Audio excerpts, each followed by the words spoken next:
Good afternoon and welcome to today's edition of NWCR's Removing the Liberal Blindfold for this Wednesday, the 10th day of March in the year of our Lord 2021.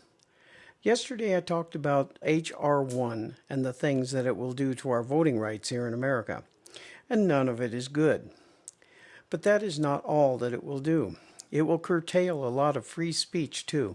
We have to start watching what the Democrats and some of the Republicans are doing here and ready ourselves for the war that is being waged on the American people by our own government. From the Epic Times comes this one, H.R. 1, for the people or for the politicians, how H.R. 1 curtails free speech. It must be told, folks, the Democrats know that they have cheated their way into complete power in our government that they have now, and have taken the bull by the horns, and they are running with it with all their weapons pointed right at the American people. It is like I said yesterday, my friends, Democratic leaders no longer even try to hide what their real objectives are. They have no need to do that in their own opinion. It is like Obama when he won his second term. He felt the American people gave him the free pass to push all of his agenda, which he did. This time the Democrats feel the same way, even though they know that the positions in government they are using were not really won by them. It was cheated by them, but they got away with the cheat, so it is their mandate to make the American people suffer. Last week, the U.S. House of Representatives approved H.R. 1, the Democrats' sweeping election reform package.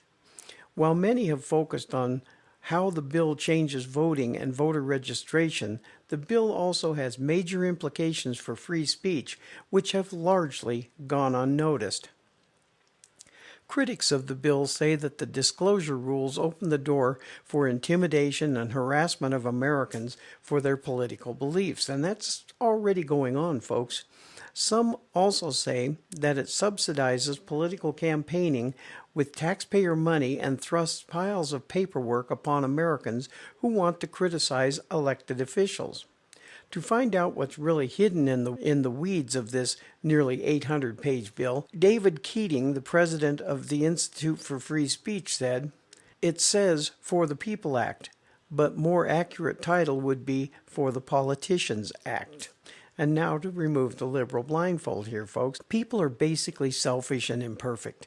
Unfortunately, not even the Supreme Court today follows the Constitution or even agrees on what the Constitution says.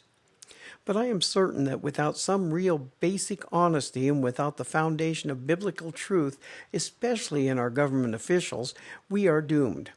One huge problem is that our children have been taught in schools and colleges for the last 50 years that makes a mockery of the truth, which means that a lot of them, unless they had parents who watched over them and kept an eye on them and the things that they were doing, will be clueless about what the United States really stands for.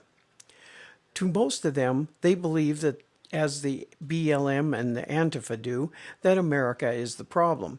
Get rid of America and all the world's troubles go with it. The problem is, that is not what would happen if America got taken down. If America got taken down like the left and the media and the terror groups here in America like BLM and Antifa want, it would make sure that lawlessness was now the law of the land. It would behoove our children to research what they are talking about and clamoring for, because not one time in history has socialism ever worked. Also, not one time in history has democracy ever worked past a certain amount of time. That is the main reason that our founding fathers made this nation a constitutional republic, not a democracy, because in the real world, folks, democracy is nothing more than mob rule, which is what we have had over the last 4.5 years, and even before that. And no, Donald Trump was not the cause of it. Democrats, the lying media, people like George Soros, and terrorism is what caused it. Donald Trump and a few others were the only ones who were doing what they could to stop this anarchy that we have going in America today. He didn't stop it because it was and is too well organized. They cheated Biden into the White House and got away with it. From Isaiah 40:31, "But those who wait on the Lord shall renew their strength. They shall mount up with wings like eagles. They shall run and not be weary. They shall walk and not be faint. Folks, the Lord promised us His almighty help, but we have to do the things we have to do to deserve it. We have to stick together because the enemy, who right now is running this nation into oblivion and doing the things that God does not condone, are the ones who are making us split apart.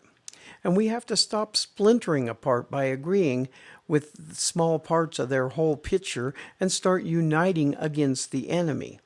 And the enemy has Satan written all over them, from Biden to Pelosi to Schumer to Waters to Cuomo, Whitmer, Grisham, Newsom, and many others. We, the people, have been fighting a war. The problem is, we are not at war while the war is being declared on us. That kind of war is never won by the good guys. It's time that we, the good guys, started fighting for our freedoms, or they will be gone like yesterday's wind. Thank you again for continuing to listen to us here at NWCR, which is heard through Conservative Nation Media, from behind the silver microphone of freedom, with the voice of reason in this increasingly unreasonable world where America always wins. We will continue to be on the air weekdays to give you the truth that the lamestream lying media and the Democrats in Washington, D.C. will not.